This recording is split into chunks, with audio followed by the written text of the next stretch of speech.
ஓம் நம சிவாய. ஓம் நம சிவாய. ஓம் நம சிவாய.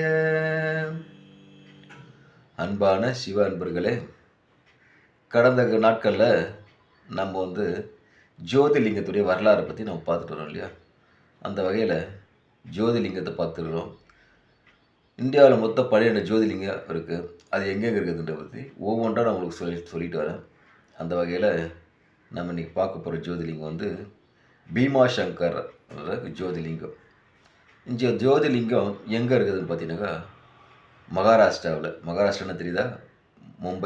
மும்பையில் புனே மாவட்டத்தில் மேற்கு தொடர்ச்சி மலையில் அம்பேகவான் என்ற தாலுக்காவில் டாங்கினி என்ற மலை இடத்துல இருக்குது.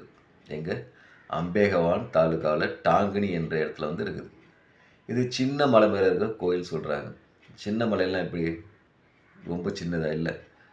கடல் மட்டத்திலேருந்து 3000 அடி ஹைட்டில் இருக்கிற கோவில் தான் இந்த பீமா சங்கர் கோவில். இந்த கோவில் பீமா சங்கர் சொல்லியா, இது என்ன பார்த்தீங்கன்னா பீமான்ற ஆற்றங்கிற ஓரத்தில் இருக்குது இந்த கோயில் இருக்குது. இதனால் இந்த கோயிலை பீமா சங்கர் சொல்கிறாங்க. மோட்டீஸ்வரர்னு சொல்கிறாங்க. சரிங்களா? இந்த கோவில் அப்போது மிகவும் சக்தி வாய்ந்த கோயில். ஏன்னா பீமா சங்கர்னா பீமன் வழிபட்ட கோயில் சொல்கிறாங்க. அதனால் பீமன் எவ்வளோ பலம் புரிந்தவன். அதே மாதிரி சிவன் இறைவன் நம்ம கேட்குற வரத்தை எவ்வளோ பலமான வரமாக செய்துதான். பெரிய வரம் வந்தாலும் கேட்டவனே கொடுக்குற கோவில். இந்த வரம் கொடுக்குற கோவில் இந்த பீமா சங்கர் கோவில். ஓகேங்களா? இந்த கோவில் வரலாற்றை பற்றி தெரிஞ்சுக்கலாமா? இந்த கோயில் யாருமே வெல்ல முடியாதுன்னு சொல்கிற அளவுக்கு இருக்கிற அரக்கர்கள் இருக்காங்க இல்லையா? யார்? இந்த அரக்கர்லாம் உலகத்தை மிகவும் வதம் செஞ்சுட்டுறாங்க. அதனால் தேவர்களும் முனிவர்களாக போய்ட்டு சிவபெருமான்ட்டு முறையிடுறாங்க. முறையிடும்போது இந்த அரக்கனை கொல்லணுன்னாக்கா திரிபுராந்தத்தை எரிக்கணுன்றாங்க. திரிபுராந்தன்னு அது 3 அடுக்கு இருக்கும் உலகத்தில். 3 அடுக்கு, தரைத்தளம், மேல்தளம், மேல்தளம். இந்த 3 தளம் ஒரே டைமில் அடித்தா தான் அது திரிபுராந்தன்றது அழியும். அப்படிப்பட்ட மிகப்பெரிய சக்தியை அவங்க சக்தியானதை செஞ்சால் தான் அந்த அரக்கனை வெல்ல முடியும்.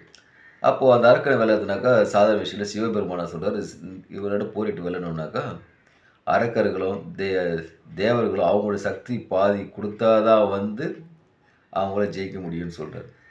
அதனால் என்ன பண்ணுறாங்க, அந்த அரக்கர்கள் பாதி சக்தியை சிவபெருமான்ட்ட கொடுக்குறாங்க. இப்படி திரிபுரா அந்த எரிக்கும்போது அப்போ அந்த சண்டை போடுறாரு இல்லையா? அப்போ அவர் வேர்வை துளிப்பட்டு இருந்த கோயில் தான் இந்த பீமா சங்கர் கோவில். அந்த வேர்வையால் வேர்வை கீழே விழுந்துச்சுல, அந்த ஜோதிலிங்கம் உருவானது தான் இந்த பீமா சங்கர் கோவில்.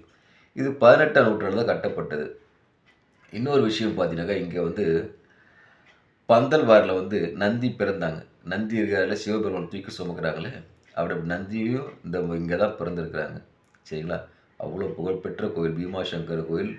மோத்தீஸ்வரர் அந்த கோவிலை போயிட்டு வாய்ப்பு கிடைச்சா வணங்கிட்டு வாங்க. ஜோதிலிங்கம் மிக பவர்ஃபுல்லான லிங்கம். கேட்கும் வரனை கொடுக்கும் வல்லமை கொடுத்த பீமா சங்கர் வாய்ப்பு கிடைச்சா போயிட்டு சந்திச்சுட்டு வாங்க. ஓம் நமச்சிவாய. ஓம் நமச்சிவாய. ஓம் நமச்சிவாய.